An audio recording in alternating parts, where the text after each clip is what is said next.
শেষ কয়েক মাসে গোটা বিশ্বকে লাগাতার চমকে দিয়েছে ইরান। সামরিক প্রযুক্তির দিক থেকে তারা যে কতটা এগিয়ে যাচ্ছে সেটা বুঝতে এখন আর বাকি নেই। সম্প্রতি তারা এমন একটি ড্রোন সামনে এনেছে যাকে বিশ্লেষকরা বলছেন সুপার ড্রোন।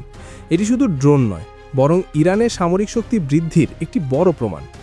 গত কয়েক মাসে ইরান যেন আরও শক্তিশালী হয়ে উঠেছে।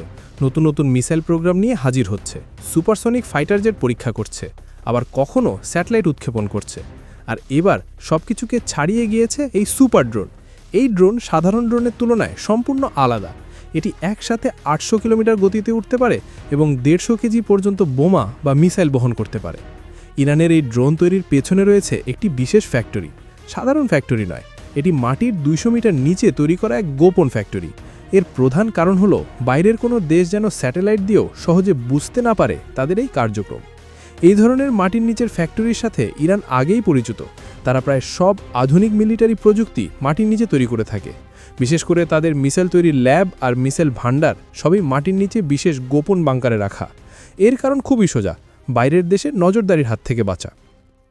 কিন্তু ইরানের এই ড্রোনটি আগের কামিকাজি সিরিজের তুলনায় অনেক উন্নত। কামিকাজি ড্রোনগুলো ইতিমধ্যে আন্তর্জাতিক বাজারে আলোচনায় এসেছে। রাশিয়া, উত্তর কোরিয়া এবং চীনের মতো দেশগুলো এগুলো কিনে নিচ্ছে। ইরানের বিজ্ঞানীরা আগের ধরা পড়া ড্রোনগুলোর অভিজ্ঞতা নিয়ে কাজ করে এই নতুন সিরিজ তৈরি করেছে। বিশেষ করে 4 মাস আগে ইসরায়েলের আকাশে পাঠানো কয়েক শত ড্রোনের বেশিরভাগই ইসরায়েলের আয়রন ডোমের ছোড়া মিসাইল দিয়ে মাটিতে নামিয়ে এনেছিল। তবে ইরানের বানানো এবারের ড্রোনের সবচেয়ে বড় বৈশিষ্ট্য হলো এটি ফলস বা ভুল লোকেশন দিতে সক্ষম। অর্থাৎ শত্রুদের রাডার বা এয়ার ডিফেন্স থেকে ছোড়া মিসাইলকেও ধোঁকা দিতে পারে। শুধু তাই নয়, শত্রু বুঝতেই পারবে না ড্রোনটি কখন এবং কোন দিক থেকে আসছে। এমনকি এটি শত্রুদের অবস্থান বুঝে দিক পরিবর্তন করতে পারে। ধারণা করা হচ্ছে এটি প্রায় 3000 কিলোমিটার পথ অতিক্রম করতে পারে, যা বিশ্বের সবথেকে দীর্ঘ রেঞ্জের কামিকাজি ড্রোন হতে যাচ্ছে। ইরানের এই খবর প্রকাশ হতে পুরো মধ্যপ্রাচ্যের হাওয়া বদলে গেছে। কিছুদিন আগে আয়াতুল্লাহ খামেনি নিজে ঘোষণা করেছিলেন ইরান আর এখন আগের মতো নেই। কেউ যদি ইরানের দিকে চোখ তুলে তাকায় তার পরিণতি ইতিহাস মনে রাখবে। ইসরায়েল ও মধ্যপ্রাচ্যের দেশগুলো এখন এই বিষয়টি গভীরভাবে পর্যবেক্ষণ করছে। আগের মতো এখন আর ইরানকে নরমভাবে মোকাবেলা করার উপায় নেই, বরং নিজেদেরকে সুরক্ষিত করার পথ খুঁজতে হচ্ছে। নতুন এই ড্রোন কৌশল এবং প্রযুক্তি দিয়ে ইরান প্রমাণ করেছে তারা শুধু প্রতিরক্ষায় নয়, আক্রমণেও কয়েক ধাপ এগিয়ে গেছে।